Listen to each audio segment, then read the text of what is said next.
Today I am going to discuss the gross anatomy and histology of the kidneys. This class is going to be a little longer than usual because gross anatomy of his kidney is also quite big a topic, and along with that combining histology will be quite difficult, but we will try to do it as fast as possible. Let's get started with the class. So, as you know, the kidneys are a pair of excretory organs that are located in the retroperitoneum in the paravertebral gutters. Kidneys in general are paired. In exceptional rare cases, you may find a single kidney where the kidney on the opposite side might have not developed at all. So, that is called a unilateral agenesis of the kidney.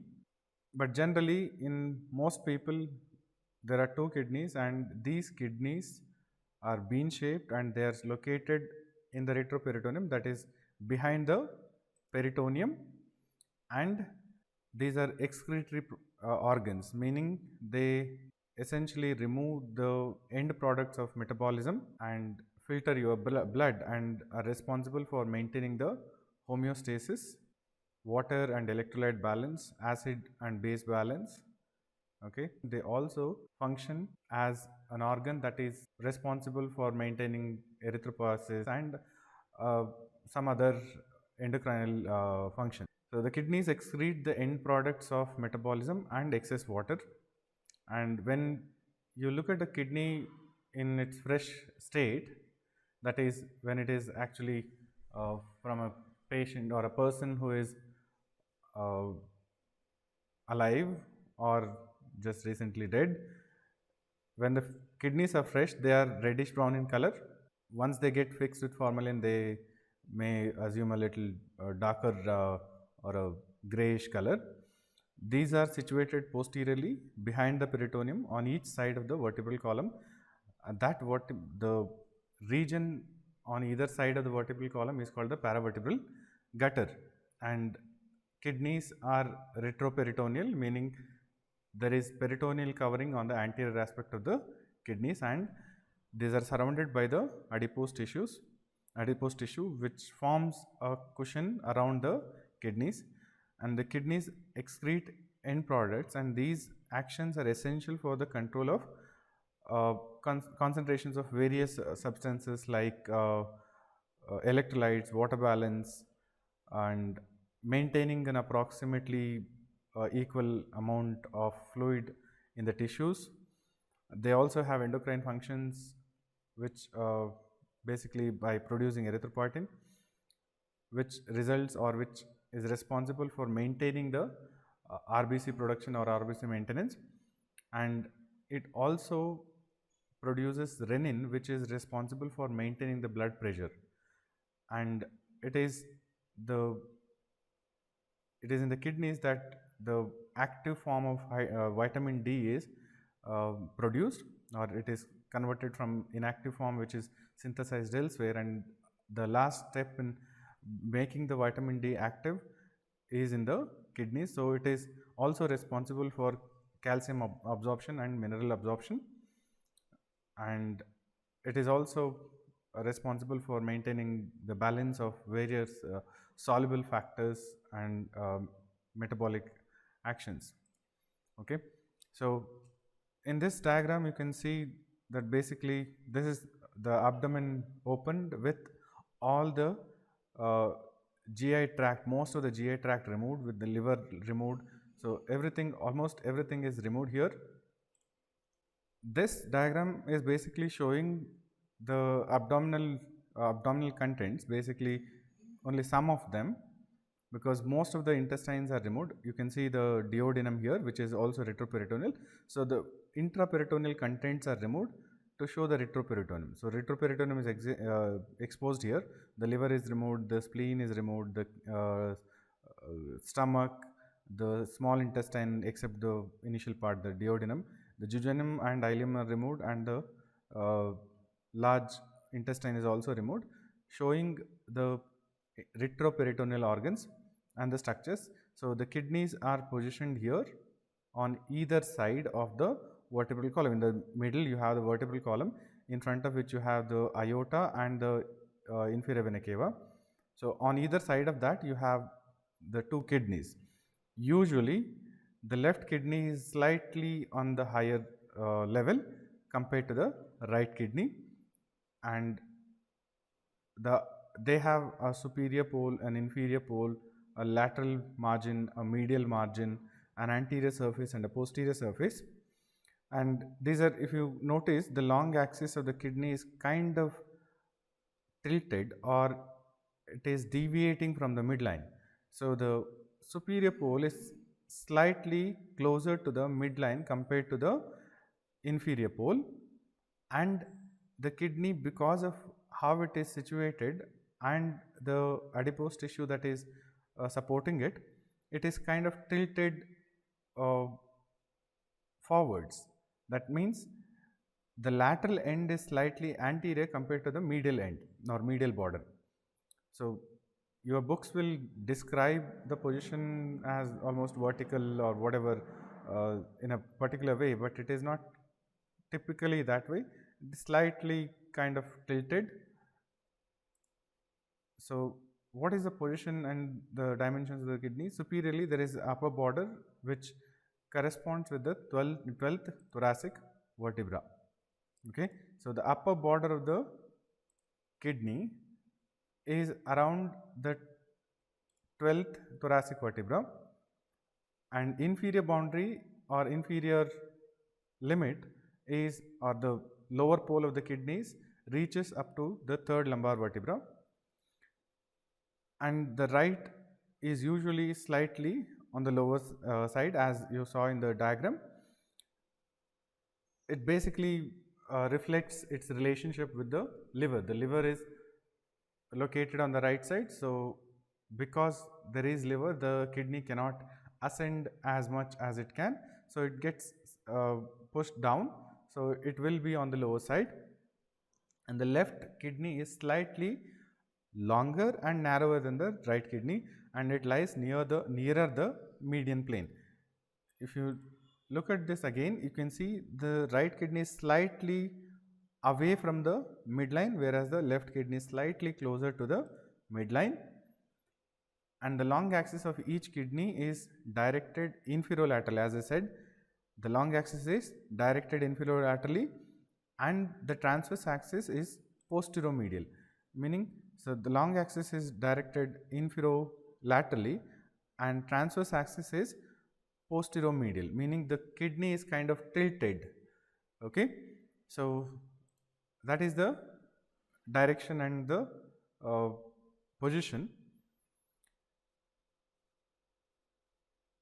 The anterior and posterior aspects are not truly anterior and posterior. Anterior is actually anterolateral and posterior is actually posteromedial side. So because the kidney is kind of tilted like this forwards, medial border of the kidney is directed slightly backwards, so that when you are describing the anterior surface, it's actually the anterolateral aspect of the kidney, and posteromedial surface is the posterior side. Okay, and in the fetus and the newborn, the kidney has normally 12 lobules, but as you grow up, the lobules of the kidney fuse together and the kidney presents rather a smooth surface. Okay, so but sometimes you may also see some of the lobulations, and in adults each kidney is typically around 11 centimeters in length, 6 centimeters in breadth and 3 centimeters in the anteroposterior dimension. So 11 centimeters in length, 6 centimeters in breadth and 3 centimeters in anteroposterior dimension or the thickness, and the average weight is around 150 grams in men and 135 grams in women.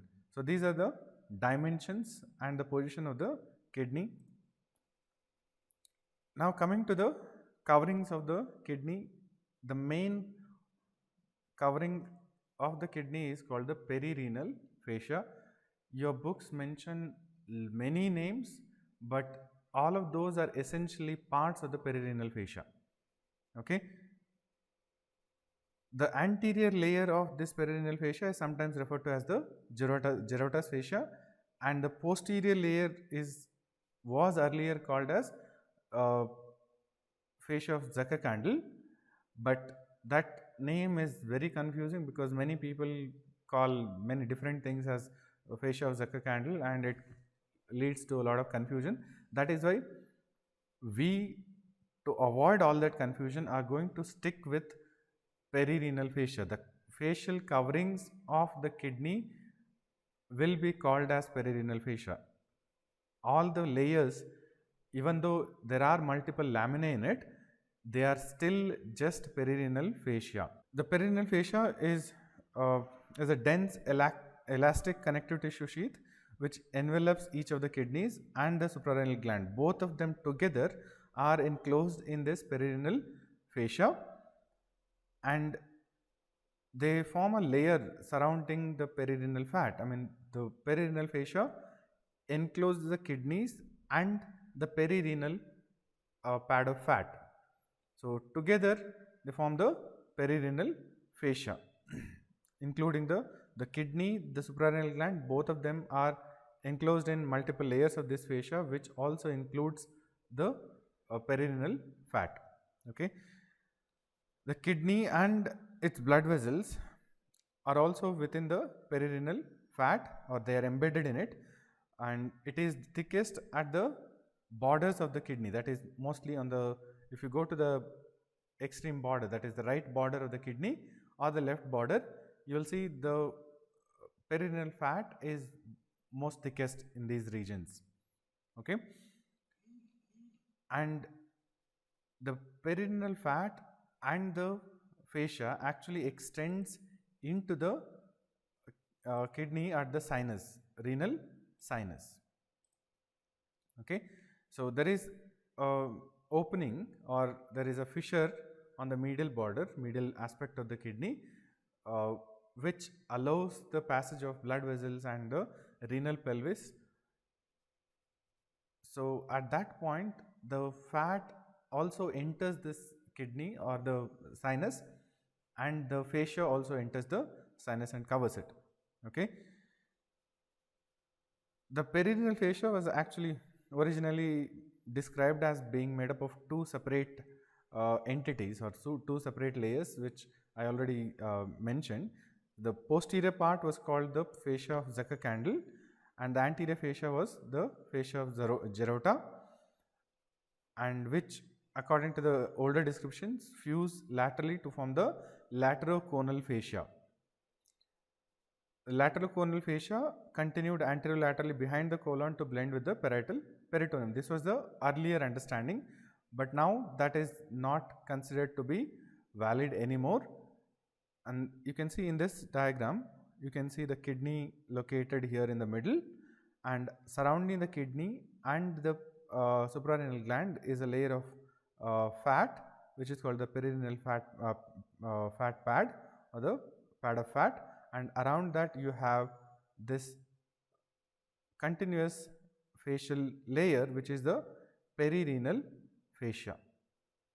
And the anterior lamina was initially called the Gerota's fascia, and there is the posterior lamina, which was earlier called as a fascia of Zuckerkandl, but it turns out to be the same extension of the perirenal fascia, which forms or which envelops the kidney from behind. Okay, and these two fuse together and form the lateroconal fascia. So perirenal fascia is not made up of distinct fused fascia, but is in fact a single multilaminated structure. It is multilaminated, even though it appears to be two distinct layers of fascia. It is multilaminated, which is fused posterior-medially with the muscular fascia of the psoas major. If you go posterior-medially, as you can see here, so you have the psoas major muscle, and this fascia covering the kidney is the perirenal fascia, and this fascia actually fuses with the fascia covering the psoas major muscle. And along with the psoas major, there is quadratus lumborum muscle. So the fascia the posterior lamina of the perineal fascia will fuse with the fascia covering the quadratus lumborum and the psoas major muscles. Okay, so then it extends anterolaterally behind the kidney as a bilaminated sheet. So there are, again, within this there are two layers, one which is closer to the muscles and one which is slightly away from the muscles, and this divides into thin anterior lamina, which then becomes the anterior lamina here at the edges of the kidney or the margins of the kidney. Okay, then it passes anterior to the kidney as a anterior perineal fascia or Gerota's fascia, and the thicker posterior lamina continues anterolaterally at the margin of the kidney or the lateral border of the kidney as the lateroconal fascia, which fuses with the parietal peritoneum that covers the abdominal wall. As you can see in this here, so this is the kidney here. Kidney is covered by the capsule, the true renal capsule, and outside that you have the perirenal fat, and the perirenal fascia is this facial covering which has this anterior lamina and the posterior lamina. The posterior lamina is one with, or it is fused with the psoas major fascia or the psoas fascia and the fascia of the quadratus lumborum, and then when it reaches the lateral margin it splits and it goes and becomes the anterior lamina, and then this lateroconal fascia fuses with the parietal peritoneum. If you go laterally, it fuses with the parietal peritoneum. So earlier it used to be thought that there is no communication between the two sides of this perineal space or the fat, but there is a small opening between third to fifth lumbar vertebral levels. So a channel may be present which allows any fluid that gets collected in one side of the retroperitoneum to track to the opposite side and get collected in the opposite side as well, along the across the midline. Okay. So superiorly, the anterior and posterior renal fascias fuse and are attached to the crura of the respective diaphragm. So if you go above and medially, the fascia actually fuses with, or it attaches to the crura of the diaphragm, and inferiorly if you go downwards, the perirenal fascia fuses with the muscular fascia over the psoas major on the lower side. Okay, and anterior perirenal fascia extends across the midline anterior to the greater vessels. You can see here you will have the inferior vena cava and the abdominal aorta. This anterior layer of the perirenal fascia actually covers them and goes across the midline to cover the opposite side. Okay. So there is a little bit of communication here, but it may not be of clinical significance in most of the cases. Okay. So below the level of that lower psoas region, the fascia once again merge and are attached to the greater vessels or the iliac vessels. Basically, the fascia covering the kidneys is the perirenal fascia, and within that there is a layer of fat which is called the perirenal fat, and this fascia extends across the midline and covers both the kidneys and is multilaminated and has a posterior lamina which fuses with the fascia covering the psoas major and the quadratus lumborum, an anterior lamina which goes across the midline. Okay, and laterally the two layers meet and they form the lateroconal fascia, which fuses, if you go further, it fuses with the parietal peritoneum.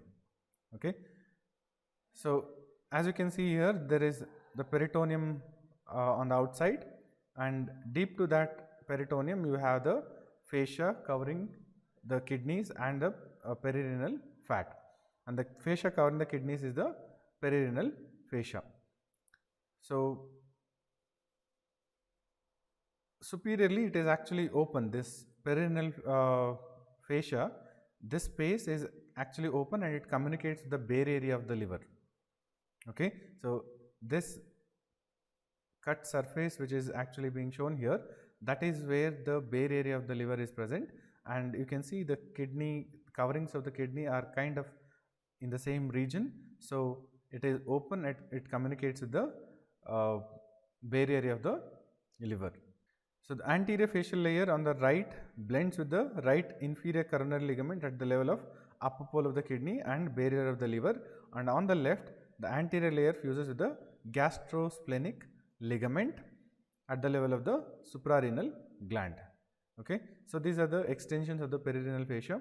Now coming to the relations, the kidneys have a superior pole, inferior pole, medial border, a lateral border, anterior surface and the posterior surface. So there are structures related to each of these parts of the kidney. The superior poles of both kidneys are thick and rounded, and they are related with their respective suprarenal glands. The left suprarenal is sitting on top of the left upper pole of the kidney. Right suprarenal is sitting on the right upper pole of the right kidney, and the inferior poles are more slightly pointed and they are thinner, and they extend to about 2.5 centimeters from the iliac crest. So if you want to feel the lower pole, lowest part of the kidneys, you will have to measure about 2.5 centimeters proximal to the iliac crests. Okay, so that is what this sentence means. And the lateral borders are convex, medial borders are convex adjacent to the poles only, but the central part is actually concave. Okay, and this slopes infero-laterally, and between these there is a deep vertical fissure which opens anteromedially as the hilum. So along the medial border, near the upper pole and the lower pole, it is kind of convex, and if in the middle there is a concavity in which there is the hilum or the renal sinus, and this region where the renal sinus is, it is actually concave. Okay,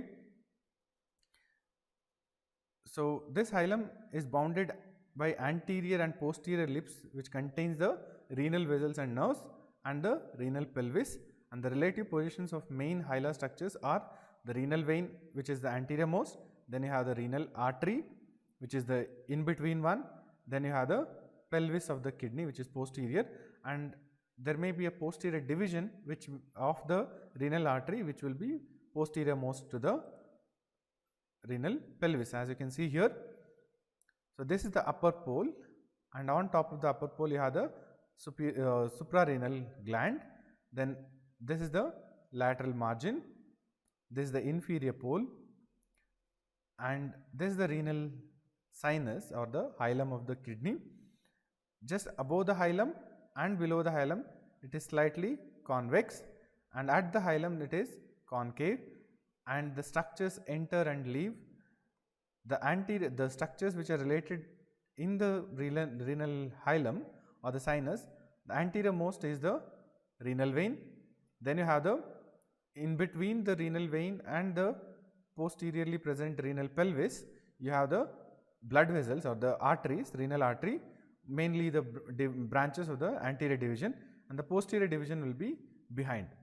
The posterior aspect of the left kidney and the suprarenal gland, usually an anterior arterial branch from the main renal artery runs over the superior margin of the renal pelvis to enter the hilum. So as you can see here, that is the renal artery.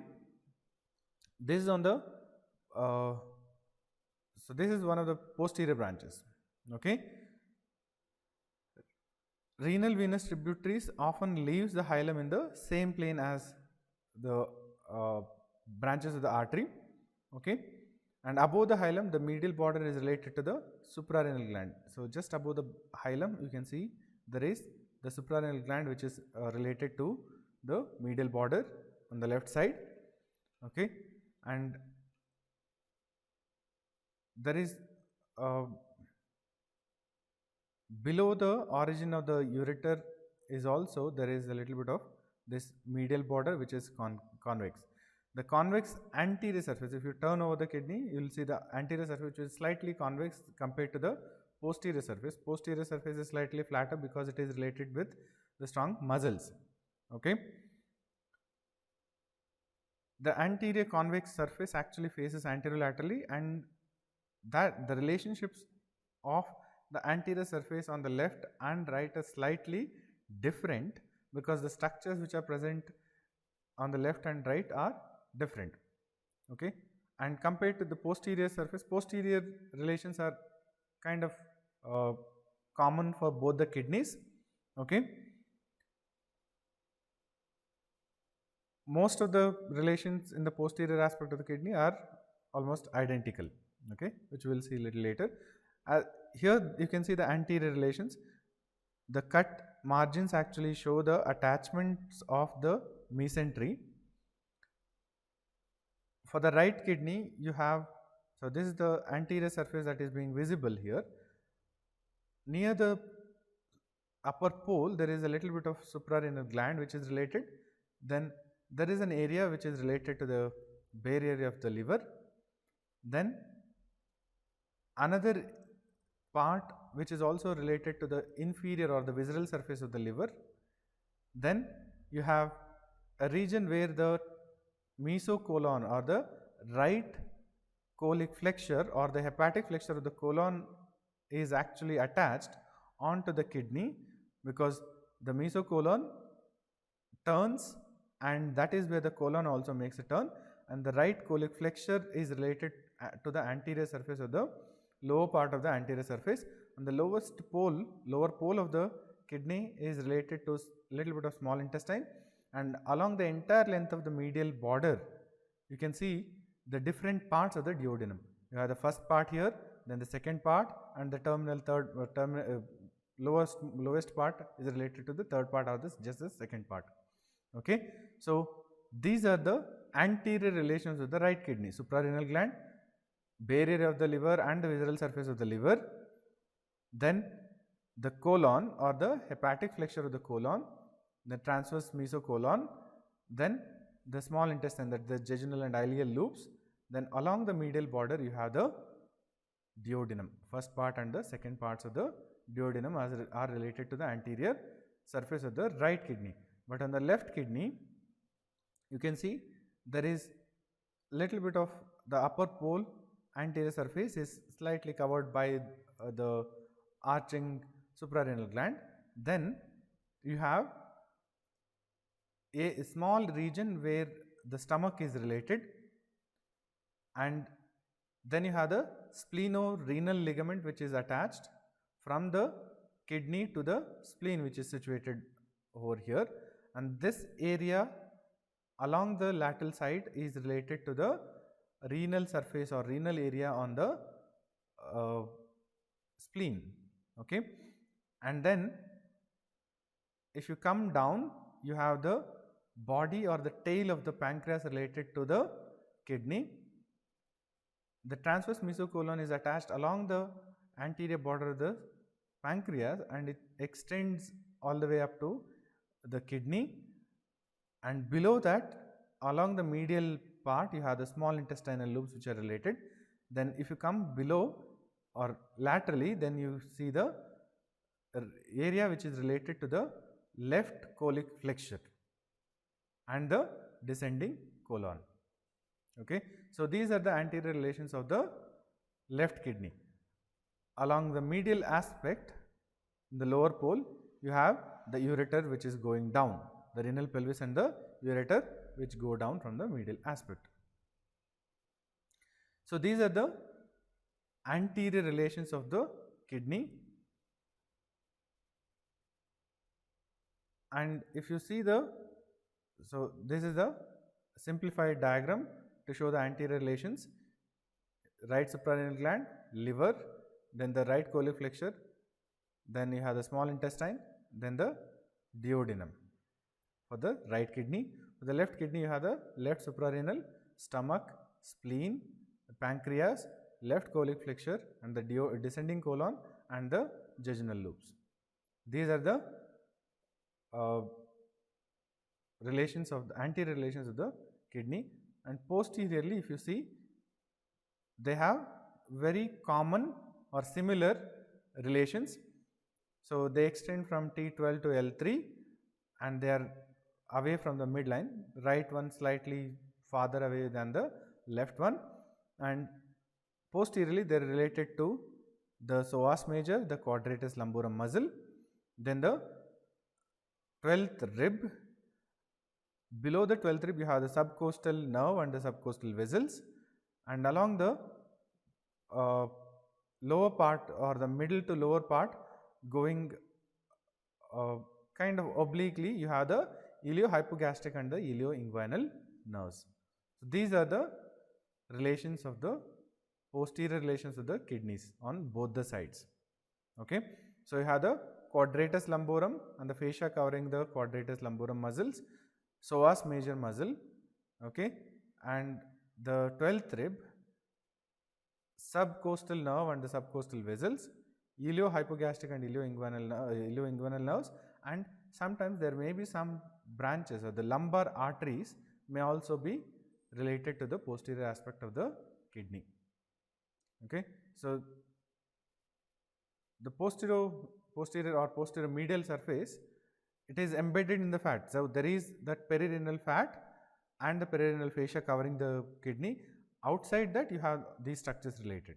Okay, so the right and left kidneys are related to similar structures. That is, superiorly you will have a little bit of diaphragm also related to the uppermost part or upper poles, because the diaphragm is attached to the 12th rib. So just above the extended part above the 12th rib will be related to the diaphragm. Medial and lateral arcuate ligaments which go from the vertebral column to the ribs, so that is also related. Then you have the psoas major, quadratus lumborum, and the upper neurotic tendon of the transversus abdominis, subcostal vessels, subcostal iliohypogastric and ilioinguinal nerves.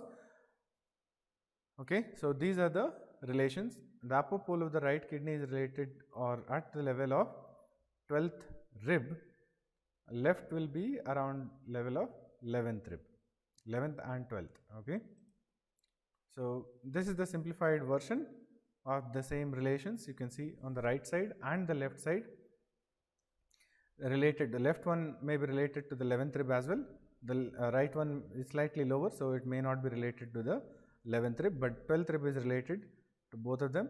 Then you have the impression or the area for relation with psoas major, then the quadratus lumborum, and the outermost is the transversus abdominis, and running across like this will be iliohypogastric and ilioinguinal nerves and the subcostal vessels and the subcostal nerves under the 12th rib. So this is the gross anatomy on the outer, the external surface of the kidneys. Going to the internal macrostructure, the kidneys itself can be divided into internal medulla and the external cortex. When you look at the kidney, when you cut open the kidney can be divided, the internal structure can be divided into an internal medulla and the external cortex. And the renal medulla consists of pale striated conical renal pyramids, the bases of which are directed towards the cortex or peripherally, and the apices or apex of the each individual renal pyramid is conical and it is projecting into the calyces as papillae. Okay, so you can see in this diagram, this is the oblique section of the kidney and this is a vertical section where you can see multiple papillae projecting into the collecting calyces of the kidney. And when you look at this, you can see there are multiple these conical pyramids which have their apices directed towards the calyces and the bases which are directed towards the periphery. Okay, and this is the cortex which is paler, and this is the medulla of the kidney. And between the renal pyramids, you will have the renal columns, and you will have these lines extending towards the in the uh, renal cortex, which are called the renal. I mean the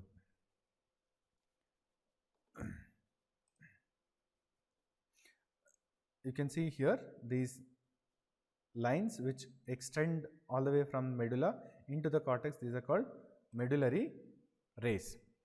So renal cortex is subcapsular, meaning there is a capsule which encloses the kidney itself. So there is a true capsule which goes into the pelvis, or the actually extends through the renal sinus to cover the structures within the hilum. Okay. So this the capsule which arches over the bases of the pyramids and extending between them towards the renal sinus as renal columns. So the renal cortex is actually all around, extending or arching over the renal pyramids, forms a kind of an arch around the renal pyramids, and there are in between there are extensions from the renal cortex between the pyramids, which are called the renal columns. Okay. The peripheral regions are termed as cortical arches and are traversed by lighter radial tissue, which are called the medullary rays. Okay, which are separated by the darker tissue, which is the convoluted part. Okay, which are essentially mean that the medullary rays and the convoluted part represent different parts of the nephron. So that is why you have the straighter parts appear as medullary rays and the convoluted parts appear as the darker regions. Okay, and the rays taper towards the renal capsule and are peripheral prolongations from the bases of the renal pyramids. And the cortex is histologically divisible into an outer zone and the inner zone, and the inner zone is demarcated from the medulla by tangential blood vessels, which are also called arcuate arteries, which go around these renal pyramids. Okay, so they arch around the renal pyramids, so they are called arcuate arteries. These lie at the junction of the two, that is the junction of the cortex and the medulla. The arcuate arteries and the arcuate veins lie at the junction of cortex and medulla. So there may be a little bit of cortex very close to the medulla, just under that arcuate artery, which may be called the subcortex. Okay, the cortex is close to the medulla, is sometimes termed as a juxtamedullary cortex. Wherever there is a little bit of cortex around these pyramids or the medulla, so that is called the juxtamedullary cortex, and the outer one is the peripheral cortex. Okay, so the hilum of the kidney leads into a central renal sinus. So this is the hilum of the kidney, which is leading into this sinus of the kidney. Okay, which is lined by the renal capsule and almost filled by renal pelvis and the blood vessels. As you can see in the diagram, there are blood vessels and the renal pelvis, which almost occupy the most of the renal sinus, and there is a little bit of fat, the perirenal fat, which also extends and fills the sinus. Okay, if you look at this diagram, you can see the pyramids are kind of, the bases are facing towards the capsule and the pointed conical ends are opening into the minor calyces of the renal pelvis, and going from the medulla there are straight lines which are called the medullary rays, which represents the straighter parts of the collecting ducts and the nephrons, and between them there are darker zones which are supplied by these interlobular vessels. Okay, so that is why they take up a slightly darker tinge, and there are blood vessels which go from, I mean, they are branches of the lobar arteries which go between the pyramids, and then they arch around the renal pyramids, forming the arcuate vessels, arcuate artery and the arcuate veins. Okay. So, within the renal sinus, the collecting tubules of the nephrons of the kidney open onto the summits of the renal papillae and drain. As you can see here, there are multiple small openings which open into the minor calyx or calyces. So, these are minor calyces are funnel shaped expansions of the upper urinary tract. The renal capsule covers the external surface of the kidney and continues through the hilum to line the sinus and fuse with the adventitial covering of the minor calyces. So, renal capsule basically also covers these calyces from the outside, and each of the minor calyx surrounds either a single papilla like what you are seeing here, but sometimes there may be more than one papilla, and these minor calyces unite and form a major calyx. So, usually there are two major calyces which join to form the infundibula part, and then that forms the renal pelvis, and then that continues as a ureter, but there may be a third one like here you can see. So, there is a major calyx into which many minor calyces join, and they ultimately form the infundibula part and the major calyx and the renal pelvis and the ureter. But sometimes you may also have a intermediate part which is the third part, third major calyx. Okay. The calyces drain into the infundibula, and the renal pelvis is normally formed at the junction of the two infundibula, but if there is a third one, it is formed at the junction of the three infundibula. So, the calyces are usually grouped so that their pairs drain into upper pole infundibulum and the four pairs into the lower pole. The funnel shaped renal pelvis tapers as it passes infero-medially. Basically, it is kind of like a funnel, and it becomes narrower and narrower as it goes down and continues as the ureter. So, you may not be able to clearly identify where the renal pelvis ends and the ureter begins. So, that is about the internal structure. Coming to the blood supply. So, there are paired renal arteries which arise as lateral branches from the abdominal aorta just below or just at the point where the superior mesenteric artery arises, and these two renal arteries supply the two kidneys which with about 20% of the cardiac output, but the by weight the kidneys approximately correspond to just 1% of the body weight. Okay. So, these renal arteries cross the crest of the diaphragm on either side at right angles to the aorta, and the right renal artery, because it has to go because the aorta is slightly to the left, it has to travel farther, so it is slightly longer. Okay. And right renal artery is slightly longer, and often it is slightly on the higher level than the left side, and it passes posterior to the inferior vena cava and the right renal vein and the head of the pancreas. So, all of these structures are crossed by the right renal artery before it reaches and divides into anterior and posterior divisions. Okay. The left renal artery is slightly lower and passes behind the left renal vein and the body of the pancreas and splenic vein. It may be crossed anteriorly by the inferior mesenteric vein. which can be seen in this diagram here. So this is the abdominal aorta.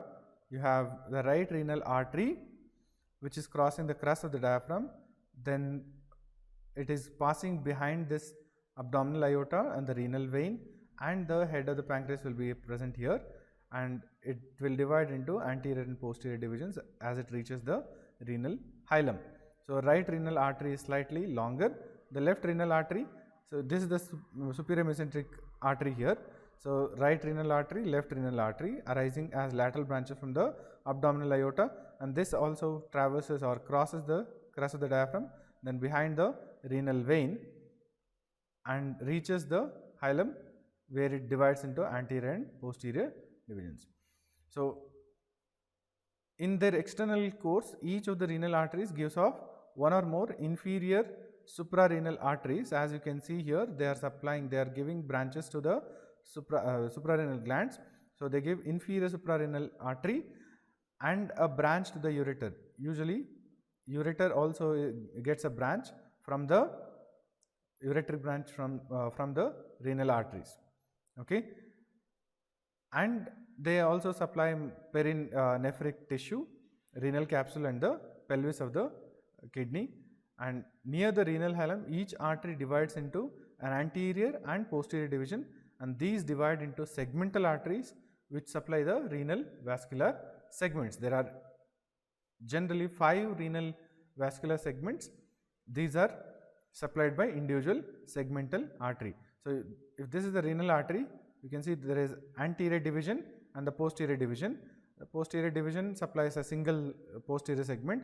The anterior division will further divide into 4 segmental arteries which will each supply an individual segment, and these segmental arteries act like end arteries. So there is no anastomosis between the segmental arteries. So if a particular portion of the kidney needs to be removed, you can take it out without affecting the vascularity of the remaining segments. Okay, so the renal vascular segmentation was originally described by John Hunter. Okay, but it was later refined by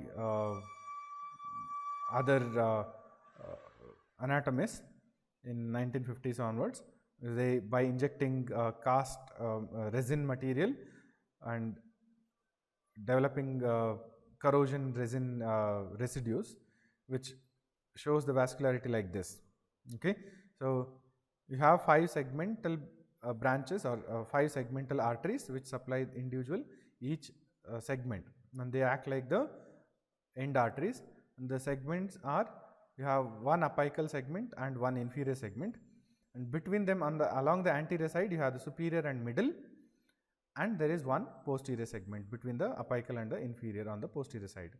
Okay, so you have apical and inferior which take up superior pole and the inferior pole, and along the anterior surface you have the superior and middle segments, renal segments, and along the posterior side you have one single posterior segment.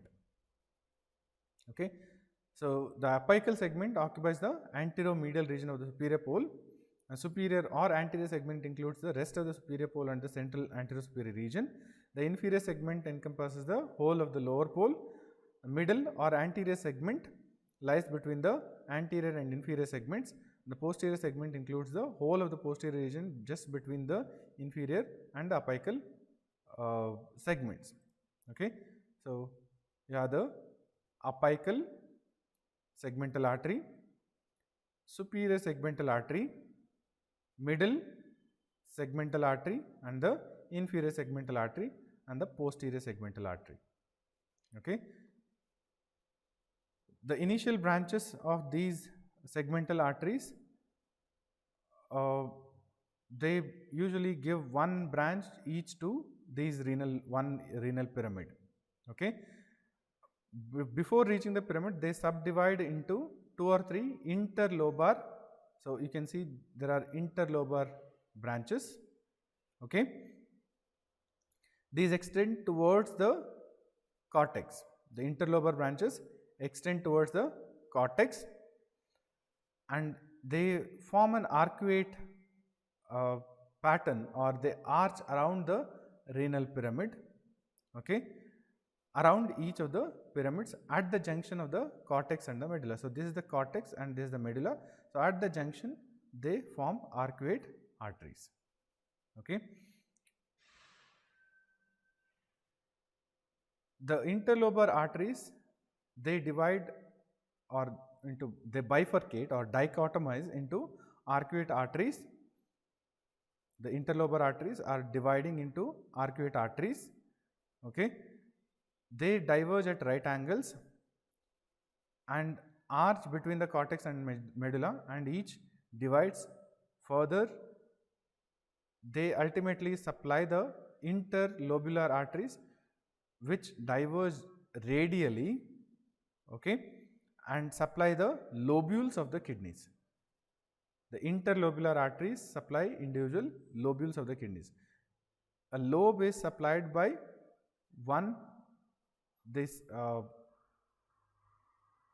interlobar arteries, okay, but interlobular arteries, they supply the small renal lobules.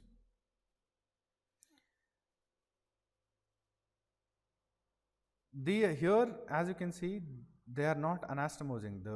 While they are terminating, the arcuate arteries on either side, they don't actually join together, they don't anastomose, okay. They end in the cortex as additional interlobular arteries and afferent glomerular arterioles, or the lateral rami of interlobular arteries. So you have this interlobar artery which bifurcates and forms the arcuate artery, which will send these interlobular arteries which divide and give rise to those afferent arterioles to the glomeruli, okay. So there are fine radicals from that is about the arterial supply. The venous drainage is, you can see, they are small radicals, venous radicals, which form the peritubular plexus. They converge to form the interlobular veins, one with each of the interlobular artery. So with each interlobular artery there are interlobular veins. These keep converging and form, they drain into the arcuate veins, and these arcuate veins ultimately join, multiple of them join and form the segmental veins and ultimately renal vein. But the veins have abundant anastomotic network, unlike the arteries, okay. So the renal veins lie anterior to the renal arteries and open into the inferior vena cava. So you can see the inferior vena cava here. From the renal, both the kidneys, the renal veins traverse or cross the left one will cross the midline and cross the aorta and open into the inferior vena cava. Right one is shorter. The left renal vein receives the gonadal vein, and both of them also receive the inferior suprarenal vein, okay. And the left renal vein is slightly longer because the vena cava is situated on the right side or to the right of the abdominal aorta, and as the left renal vein crosses the aorta, the superior mesenteric artery passes anterior to it, and that whenever the left renal vein gets compressed by the superior mesenteric artery, it may lead to a backflow or back pressure, and that is called the nutcracker syndrome, okay. But the renal blood flow is not hampered if this constriction happens beyond the joining of the gonadal artery and the inferior suprarenal vein, gonadal vein and the inferior suprarenal vein. So the blood gets diverted into those veins, and that anastomotic channels will take care of it. Okay, so whenever there is a constriction that limits the blood flow from the left renal vein because of the superior mesenteric artery, that is called a nutcracker syndrome. Coming to the lymphatic drainage, the renal lymphatic vessels begin in 3 plexuses. There are 3 plexuses. One is subcapsular lymphatic plexus, then the cortical lymphatic plexus, and the interlobar along the interlobar and the medullary pyramids. Okay, so there are around the renal tubules and just under the renal capsule and in the perirenal fat, and these two connect. Okay, and the collecting vessels form from the intrarenal plexus form 4 or 5 trunks that follow the renal vein to the end in the lateral aortic nodes. You can see along the aorta there are lateral aortic nodes. So these lymphatic vessels ultimately enter and empty into the lateral aortic group of lymph nodes.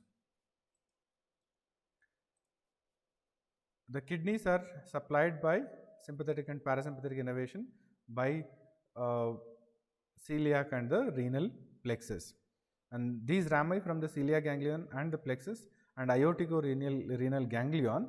So here this is the aortico-renal ganglion and the celiac plexus and celiac ganglion, and the first lumbar flanking nerve and aortic plexus form a dense plexus of autonomic nerves which surrounds this renal vessels or renal arteries, and there may be smaller ganglia along the renal vessels or renal arteries, and this plexus continues into the kidney around the arterial branches and supplies the vessels, renal glomeruli, especially the cortical tubules.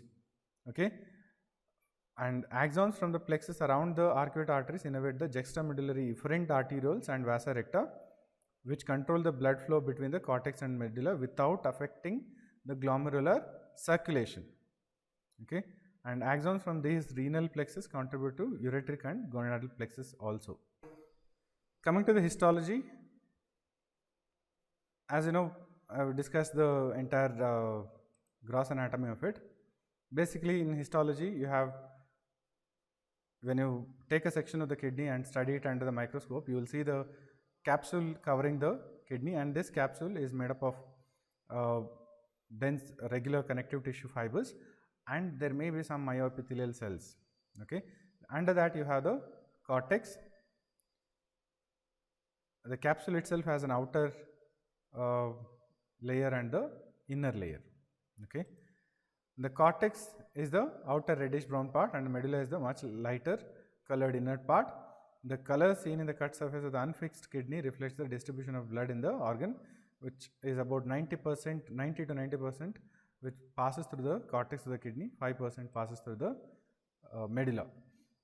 And the cortex is characterized by renal corpuscles and their associated tubules, and the nephron is a basic functional unit of the kidney, and the renal corpuscles are spherical structures which are barely visible with the naked eye, and they constitute the beginning segment of the nephron and contain the unique capillary network called the glomerulus. There are about 400 to 500 medullary rays which project into the cortex from the medulla, and each medullary ray contains straight tubules of the nephron and the collecting ducts, as you saw. You can see this is the medulla of a fresh kidney, and you can see these rays extending from the medulla into the cortex, and the cortex is here. Okay, and here you can probably make out there are tiny dots. These are the renal corpuscles. The regions between medullary rays contains the renal corpuscles and the convoluted tubules of the nephrons and the connecting tubules, and each nephron and its connecting tubule which connects the collecting duct in the medullary ray forms the uriniferous tubule, and the medulla is characterized by the straight tubules, collecting ducts and the special capillary networks which are called the vasa recta, and each medullary pyramid and its associated cortical tissue at its base and the sides form one half of the adjacent renal column, which totally together constitute one lobe of the kidney. That is, one medullary pyramid with the cortical tissue which is around that medullary pyramid, okay, that is, and one half of the adjacent renal column. Half of the adjacent renal column together form one lobe of the kidney, that is, as you can see in this.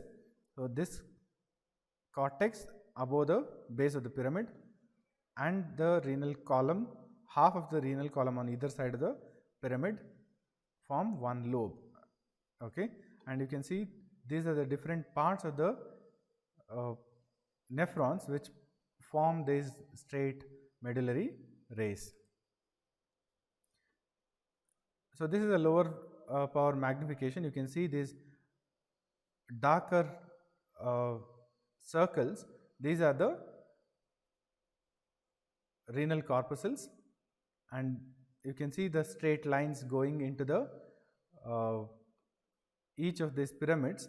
These are the collecting ducts and the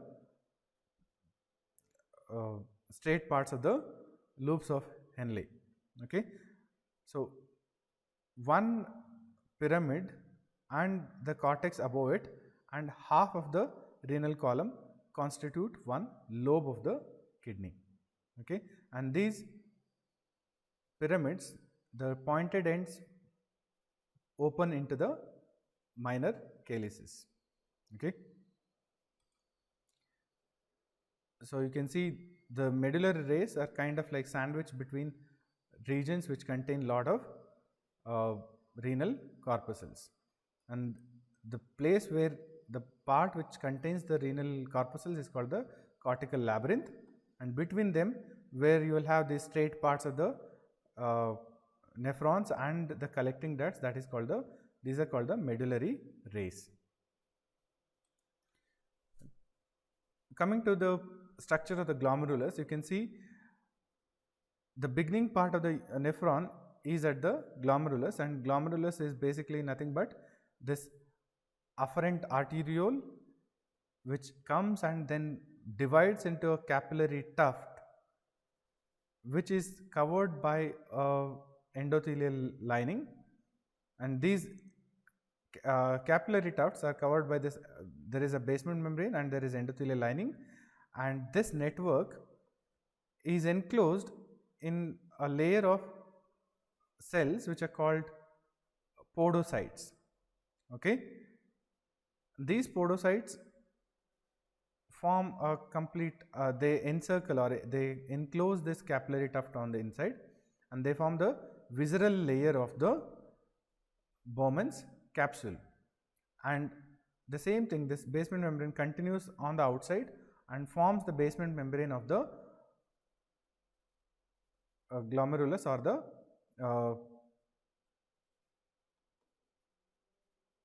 this on the outside. Again, there are these cells which basically the parietal layer, which form the parietal layer. They may not have a lot of food processes like the here the podocytes, but they form a thin layer of simple squamous epithelium, and the gap between these, the visceral layer of the Bowman capsule and the parietal layer, that space is called the uriniferous space or urinary space. The blood that flows in these capillaries gets filtered because there are filtering mechanism which is made up of slit like openings, okay, which has both mechanical and physical, both chemical and physical properties which filter whatever blood is flowing through them, and that gets collected in this urinary space, and that flows through the initial part of the proximal convoluted tubule. Okay, so the same thing, if you look at the actual microscopic image, you can see there is a vascular pole in the glomerulus and there is a urinary pole. There is a space in which the urine gets collected or the filtrate gets collected, that passes through the rest of the nephron to get concentrated or modified. Okay, so the layer of epithelial cells covering this capillary tuft is the visceral layer of the Bowman's capsule, and the layer which covers the outer part is the parietal layer, which is made up of simple squamous epithelium. And the artery, that the afferent arteriole and the efferent arteriole, basically when the afferent arteriole comes very close to this glomerulus, it may be related with the distal convoluted tubules, and in that distal convoluted tubule you will have some area where the cells undergo some modification and they become the macular denser cells, which are tall epithelial cells which are closer towards the artery and arteries. So because of the presence of specialized cells which are called the juxtaglomerular cells, this undergoes modification, and these macular denser cells and the juxtaglomerular cells are responsible for maintaining some of the specific characters. I mean, they are responsible for feedback loops which regulate the urinary concentration and the blood pressure. Okay, juxtaglomerular cells secrete some of the substances which are essential for blood pressure maintenance. The renal columns represent the cortical tissue contained within the medulla. I think that is most of the details that you require. This is a long presentation. I will upload this presentation to your Google Classroom where you can read through the rest of the class. So basically, the nephron is the structural and functional unit. Both human kidneys contain approximately 2 million of these nephrons, and nephrons are responsible for production of the urine and correspond to the secretory part of other glands. The collecting ducts are responsible for the final concentration of urine and analogous to ducts of exocrine glands. The nephron consists of renal corpuscle and the tubules. Renal corpuscle represents the beginning of the nephron, and it contains the glomerulus, which is made up of a tuft of capillaries which contain about 10 to 20 capillary loops surrounded by the double layered epithelial cup, which is called the Bowman's capsule.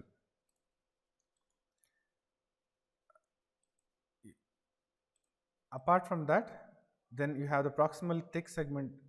The Bowman's capsule continues as the tubular parts of the nephron, which consists of proximal thick segment, which has a proximal convoluted tubule, which is called the pars convoluta, and a proximal straight tubule, which is called the pars recta. Then you have a thin segment which constitutes a thin part of the loop of Henle. Then you have the distal thick segment which consists of distal straight tubule, again pars recta, and the distal convoluted tubule or the pars convoluta. And the distal convoluted tubule connects the cortical collecting duct often through a connecting tubule, which thus forming the entire uriniferous tubule. So if you look at this, you can see the glomerulus and the proximal convoluted tubule, and then the loops of Henle, and then the distal convoluted tubule, and the connecting duct which joins with the collecting duct, forming the uriniferous tubule. So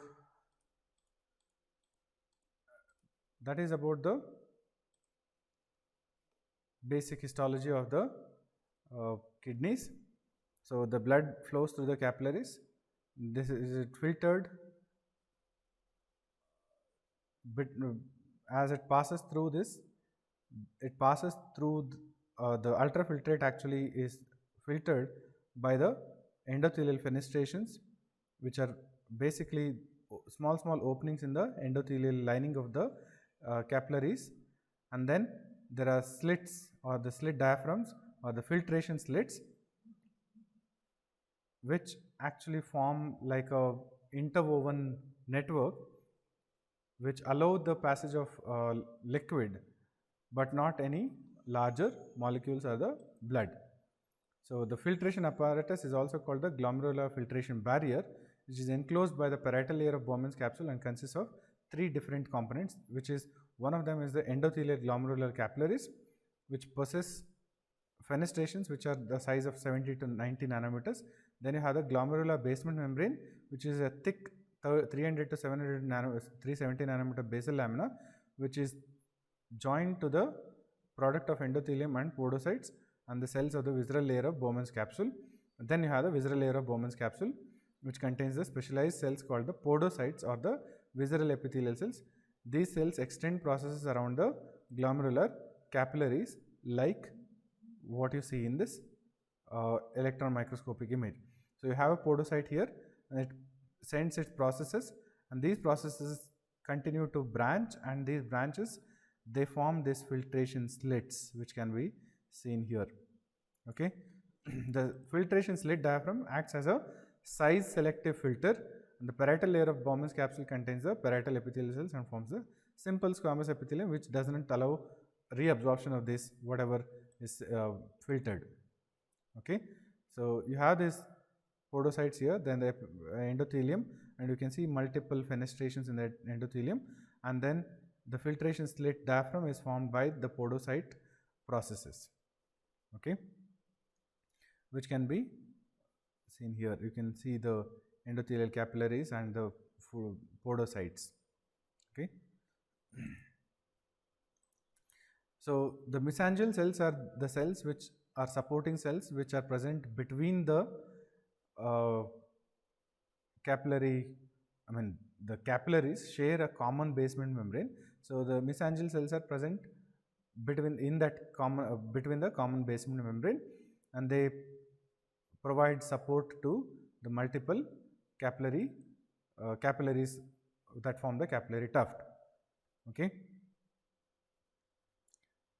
Some of them are located outside the corpuscle along the vascular pole, and these are called the Lassie cells and form part of what is called the juxtaglomerular apparatus. What is juxtaglomerular apparatus? That includes the macula densa juxtaglomerular cells and the extraglomerular mesangial cells. They lie directly adjacent to the afferent and efferent arterioles and adjacent to some of the extraglomerular mesangial cells at the vascular pole of renal corpuscle. That is the terminal portion of the distal straight tubule of the nephron. And at this site, the wall of the tubule contains cells that are referred to collectively as the macula densa. In the same region, there is smooth muscle cells which are adjacent to the afferent arteriole and sometimes in the efferent arteriole. These undergo modification and they contain secretory granules. These nuclei are spherical as opposed to the typical elongated smooth muscle nucleus, and these are called the juxtaglomerular cells. These regulate the blood pressure by activating the renin, angiotensin, aldosterone system.